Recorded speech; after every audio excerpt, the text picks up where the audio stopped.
اهلا وسهلا بكم في فيديو جديد ووصفة جديدة للحنة. رجعت لكم كالعادة بوصفة جديدة وخلطة غريبة وعجيبة. الخلطة هذه رهيبة تخلي لون حنتكم احمر غامق عنابي يجنن. وشوفوا بشو دهنت ايدي نهاية الفيديو حتى اللون زاد غمق معايا اكثر واكثر وثبت في ايدي اكثر واكثر لحتى اكثر من اسبوع كامل.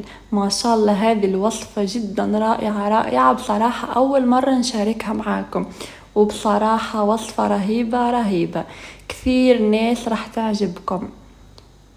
يلا نبتدي. في البداية نجيب المقلاة ونخلي في المقلاة ملعقة كبيرة من البن ما لازمش يكون فيه اي مواد ثانية، البن الطبيعي اللي نعمله منها القهوة كل يوم صباح. نضيف عليهم ملعقتين كبار من السكر، راح نخليهم على نار متوسطة، نفرشهم كلهم على المقلاة بهذا الشكل، نخليهم على نار متوسطة لحتى هذاك السكر يبتدي يتكرمل معانا ويطلع هذاك اللون البني. خليكم معايا يا جماعة لآخر الفيديو، بخبركم بشو تدهنوا ايديكم بعد ما تغسلوا حنتكم لحتى اللون يزيد يغمق معاكم اكثر واكثر، فتابعوني حتى النهاية رجاء.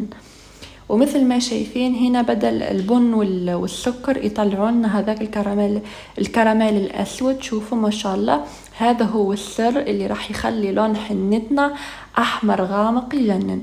هنا تقريبا السكر كله اتكرمل معانا، وشوفوا ما شاء الله كيف بدأ يعطينا هذاك اللون البني. شفتوا كيف كل الكراميل طلع.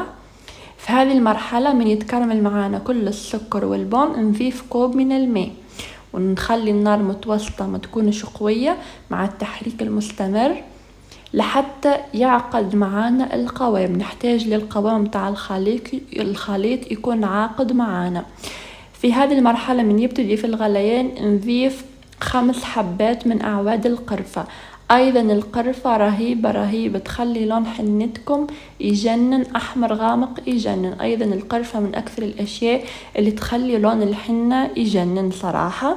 راح نخلي كل المكونات البن والسكر والقرفة يغلوا على راحتهم لمدة 5 دقائق لحتى يعقد معنا القوام. يعني نحتاج القوام يكون ثقيل ما يكونش خفيف. تقريبا هذا هو القوام المناسب والقوام المطلوب. مباشرة نصفي الخليط مثل ما شايفين، نصفي الخليط. بعد ما نصفوه نخلوه على رخامة المطبخ لحتى تهدى حرارته شوي. شوفوا ما شاء الله كيف القوام جدا رائع. شوفوا ما شاء الله هذه هي الخلطة السحرية اللي راح تخلي لون حنتكم يجنن. شوفوا ما شاء الله الخليط في الشمس كيف لونه يجنن، فما بالك لما تحطوه مع الحنة كيف بيكون شكله، يعني روعة صراحة. هنا راح نجيب ملعقتين كبار من الحنة ونخليها على الخليط مباشرة مثل ما شايفين، ونبتدي نخلط. طبعا انا خليت نص الخليط في الجهة الثانية، واذا حسيته نشف معايا نضيف بالملعقة من الخليط الثاني متاع البن والقرفة والسكر.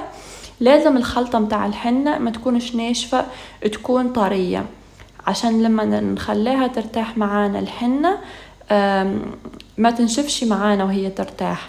فلازم الخلطة تكون طرية ما تكونش ناشفة، يعني لازم تكثروا لها من السوائل وانتم تخلطوها. وهنا بعد ما خلطناها بنضيف ربع ملعقة صغيرة من العكر الفارسي الباودر، هو دم الغزل الباودر. ايضا العكر الفارسي رهيب يخلي لون حنتكم يجنن. وبعد ما خلطت الحنة، بعد ما خليت لها العكر الفارسي، خليتها في صحن وغطيتها بورق نايلون وبخليها ترتاح اقل شيء 4 ساعات. كل ما خليناها ترتاح اكثر كل ما تعطينا لون احلى. شوفوا ما شاء الله هنا نخلوها غطيناها حتى ما تنشفش معانا وبنخليها ترتاح 4 ساعات. وشوفوا ما شاء الله هنا الحنة بعد ما ارتاحت معانا كيف قوامها صار يجنن. شوفوا ما شاء الله اللون، يعني اللون لوحده يتكلم.